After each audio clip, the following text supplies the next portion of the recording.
Hi everyone, this card says let's now begin the July 2023 monthly and weekly tarot reading for Virgo, Sun, Moon, and Rising signs. Cross watchers are welcome here as well. Thank you everyone for tuning in, liking, and subscribing. We have a playlist of the other zodiac signs that might interest you located in the description box and pinned comment section. Also, in the description or bio are details if you want to get a personal tarot reading with me. Now let's jump right into your reading. For your blessings, you have the number 12, and this card says a change in the wind. This card talks about uncertainties. If there are things within your reality that seems to be uncertain, then that's where your blessings lie this July. So ask yourself, which aspect of your life do you feel uncertain? And it could be that the blessing is you are becoming aware of it, and with that awareness comes the power that you can change this situation for your benefit.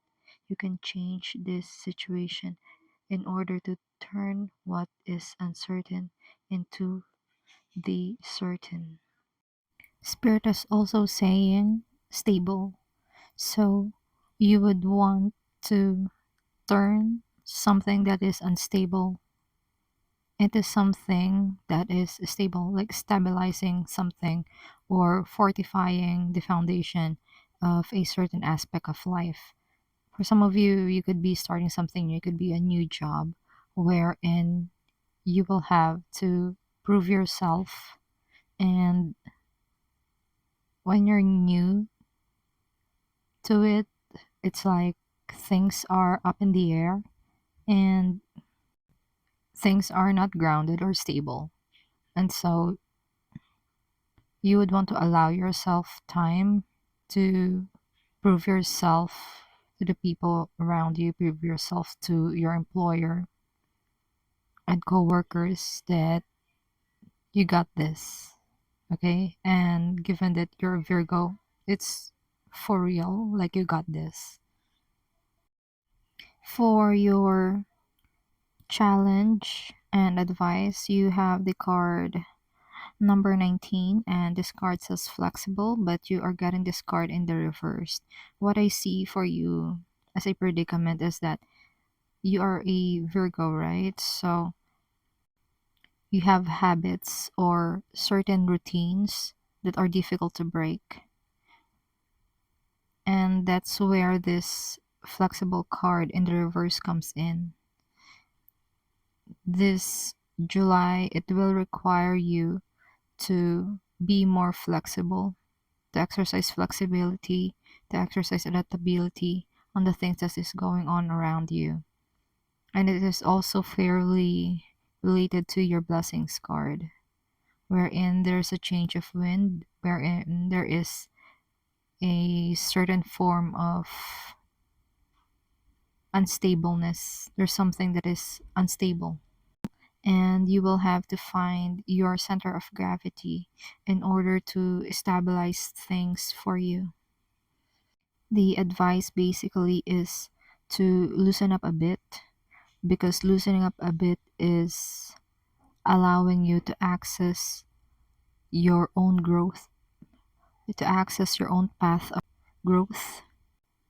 And also, you would want to view it as changes equals potential, changes equals opening new doors. So you would want to keep that in mind in order to lessen the rigidity of sticking to certain beliefs, habits, or routines. And for some of you, flexibility and adaptability means compromise, and the compromise means meeting halfway.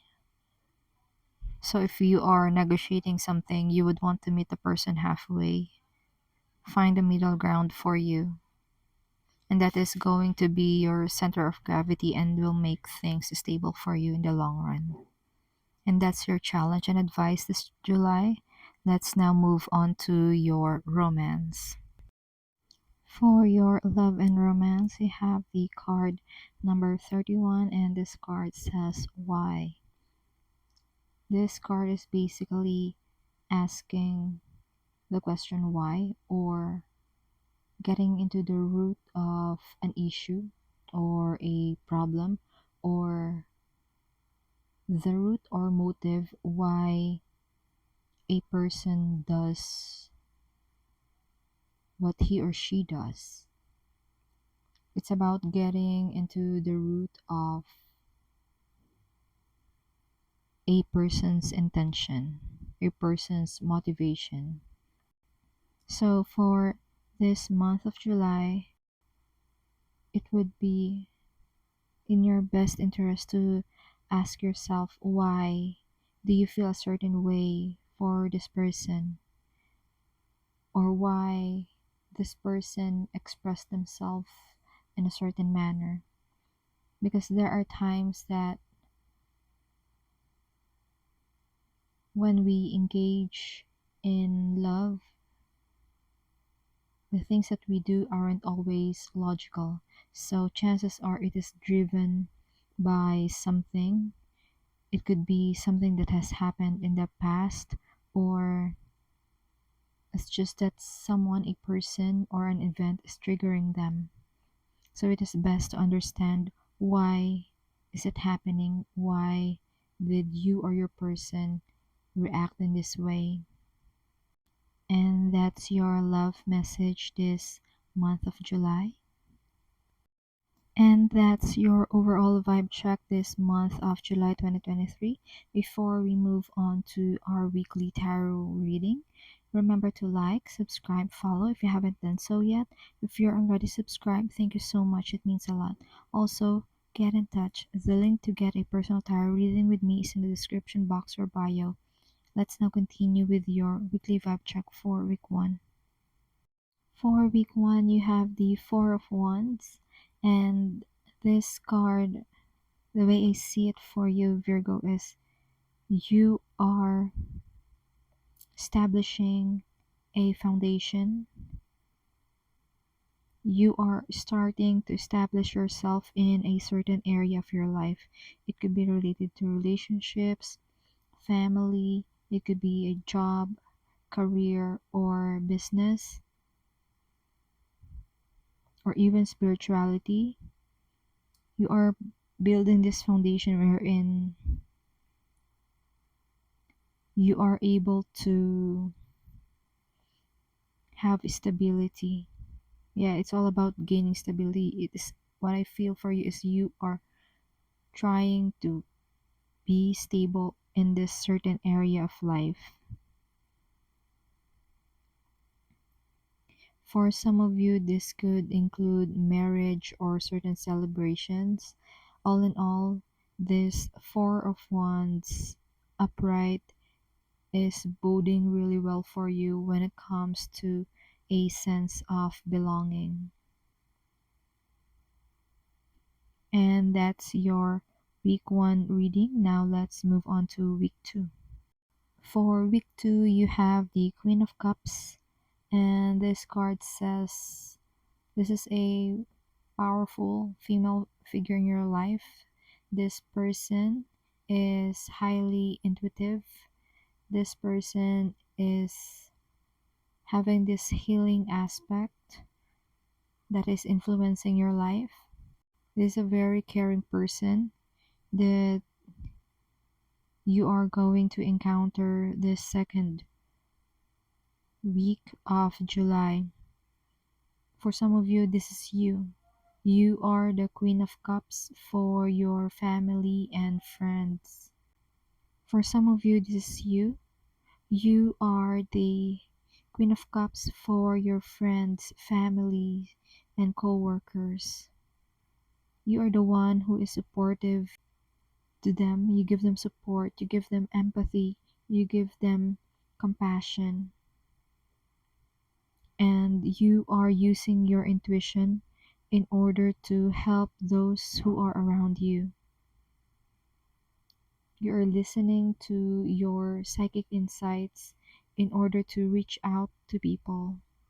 And for some of you, this Queen of Cups, I see this as you looking at your bank statements or looking at a treasure box wherein you find things that are valuable for you. So let's say, for example, you are looking at your phone and you're checking your um, bank statements or what's in your bank account. It could be that, so long as it's something that is of value to you. For some of you, this is a tangible thing, like I mentioned, a treasure box or a jewelry that is important to you. You are treasuring it this second week of July. Now for the third week, we have the Eight of Wands in the reverse. So things are slowing down for you this third week of July. So for some of you, this is related to your blessings and the challenge card that you receive, because the Eight of Wands in reverse can also signify certain conflict and chaos. There is also that a warning against moving too fast or hastiness. But basically, this Eight of Wands in reverse energy is something within your control. This basically means you have problems or dilemmas that you have to overcome. They're just problems that are waiting for you to be solved. And there could be frustrating times because of the delays that these obstacles that are on your way is putting a pressure or tension on you. But that's basically it. This Eight of Wands in the reverse is just a forewarning that there would be predicaments ahead, there would be problems on your way, but it is up to you. It is within your control, it is within your power to overcome and solve this. And that's your week 3 reading. Now let's move on to week 4. For week 4, you have the Six of Swords in the reverse. So the way I see this for you is that there is a recurring issue. There's a recurring problem that you need to go back to, because the Six of Swords upright is moving away from problems and conflict, moving towards peaceful environment, peaceful shores. But for some of you, you will need to go back and resolve some more issues. You may feel trapped or stuck because of this problem, but this is just something temporary. And for some of you, if you feel like things are stagnant or you are not moving on, it could be that you need to sit with this situation for now. You may need to sit with this situation on the fourth week of July in order for you to understand fully the lesson of this problem, to understand fully how you can resolve this. And that's the messages that has been channeled for you, Virgo. I do hope this reading provided you with some clarity as you go along with healing in your soul's journey. Consider tapping like and subscribe to help the channel. Feel free to check the description box for more info and to get personal readings with me. Keep safe. See you on our next video. It is my pleasure to do these readings with you. Thank you for watching. This is CardSays.